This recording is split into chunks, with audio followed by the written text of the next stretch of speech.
بسم اللہ الرحمن الرحیم۔ السلام علیکم۔ ایک دن اکبر بادشاہ اور بیربل صبح کے وقت چہل قدمی کر رہے تھے، ساتھ ہی باتیں بھی کرتے جا رہے تھے۔ باتوں باتوں میں اکبر نے بیربل سے پوچھا کہ لوگ کہتے ہیں دل کو دل سے راہ ہوتی ہے، یہ ہماری سمجھ میں نہیں آتا، کیا تم بتا سکتے ہو اس کے بارے میں؟ بیربل کچھ جواب دینے والے ہی تھے کہ سامنے سے ایک گوالن آتی ہوئی نظر آئی۔ اس کو دیکھ کر بادشاہ بولے، دیکھو بیربل، اسے اپنے کام کا کتنا خیال ہے، سر پر دودھ اٹھائے تیزی سے شہر کی طرف جا رہی ہے تاکہ دودھ بیچ کر جلدی سے گھر پہنچے۔ بیربل بولے، حضور ابھی آپ نے پوچھا تھا کہ دل کو دل سے راہ ہوتی ہے، اگر اجازت ہو تو آپ کے اس سوال کا جواب یہ خادم اس گوالن سے دلا سکتا ہے۔ بادشاہ نے حیران ہو کر پوچھا، یہ گوالن ہمارے سوال کا جواب کس طرح دے سکتی ہے؟ بیربل نے کہا، حضور آپ نے گوالن کو اچھا سمجھا، اس لیے وہ بھی آپ کو اچھا ہی سمجھتی ہوگی۔ اکبر نے اجازت دے دی۔ بیربل نے اس گوالن کو آواز دے کر بلایا اور پوچھا، یہ دودھ لے کر کہاں جا رہی ہو؟ گوالن نے کہا، بیچنے کے لیے شہر لے کر جا رہی ہوں۔ بیربل بولے، مگر آج تیرا دودھ کون خریدے گا؟ تجھے معلوم نہیں آج اکبر بادشاہ کا انتقال ہو گیا ہے؟ یہ سنتے ہی وہ گوالن دودھ کا مٹکا زمین پر رکھ کر رونے لگی۔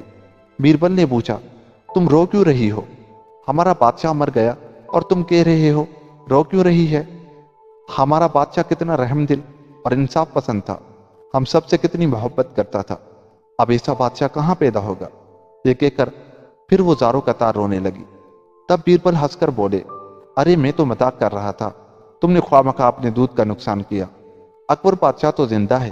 یہ سنتے ہی گوالن خوش ہو گئی اور بولی، اکبر بادشاہ زندہ ہے تو کیا پرواہ ہے، ایسے ہزاروں مٹکے ان پر سے قربان ہیں۔ یہ کہہ کر وہ خوشی خوشی اپنے گاؤں واپس جانے لگی تو بیربل نے بادشاہ کا اشارہ پا کر اسے کچھ روپے انعام میں دیے، جو اس کے دودھ کی قیمت سے کئی گنا زیادہ تھے۔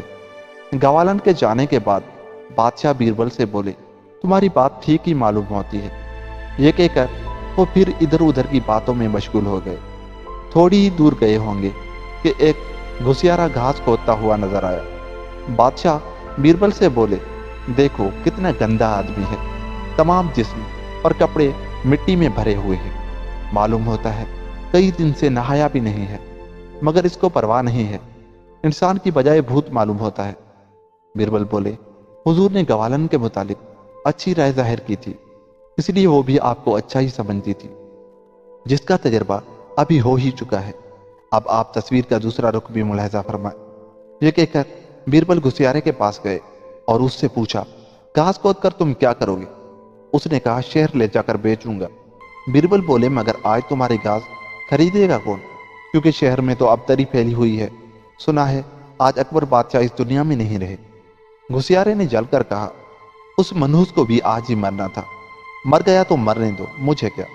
اکبر بادشاہ نے جب گھسیارے کے منہ سے اپنے بارے میں ایسی بات سنی تو ہنستے ہوئے وہاں سے فوراً چل دیے اور بیربل کی بات کے قائل ہو گئے کہ دل سے دل کو راہ ہوتی ہے، یعنی جیسا آپ کسی کے بارے میں سوچیں گے وہ بھی آپ کے بارے میں ویسا ہی خیال رکھتا ہوگا۔ دوسرا واقعہ، اونٹ کی گردن ٹیڑھی کیوں؟ ایک دفعہ بیربل کی کسی بات پہ خوش ہو کر اکبر اعظم نے ان کو انعام کے طور پر جاگیر دینے کا وعدہ کر لیا۔ جب کافی عرصہ انتظار میں گزر گیا اور جاگیر نہیں ملی تو بیربل نے ایک دن موقع دیکھ کر اکبر بادشاہ کو جاگیر دینے کے وعدے کی یاد دہانی کرائی۔ اکبر نے اس بات پر کوئی توجہ نہیں دی اور دوسری طرف گردن موڑ لی۔ کچھ عرصے کے بعد بیربل اور بادشاہ کہیں جا رہے تھے، راستے میں ایک اونٹ دکھائی دیا۔ بادشاہ کی طبیعت میں مزاح اور تجسس دونوں ہی تھے، اس لیے اونٹ کی طرف دیکھ کر بیربل سے پوچھ بیٹھے، بیربل یہ اونٹ کی گردن ٹیڑھی کیوں ہوتی ہے؟ بیربل جاگیر کے بارے میں کئی بار یاد دہانی کرا چکے تھے، اس لیے موقع دیکھ کر فوراً بولے، حضور اس نے بھی کسی کو جاگیر دینے کا وعدہ کر لیا ہوگا۔ بادشاہ بیربل کی بات کی تہ تک پہنچ گئے، انہوں نے بیربل کو جاگیر عطا کر دی اور یوں یہ بات یہی ختم ہو گئی۔ دوستو، اگر آپ کو ہماری یہ ویڈیو اچھی لگی تو ہمارے چینل کو جاتے جاتے سبسکرائب کر لیں۔ ملتے ہیں کسی ایسی ویڈیو کے ساتھ، تب تک کے لیے خدا حافظ۔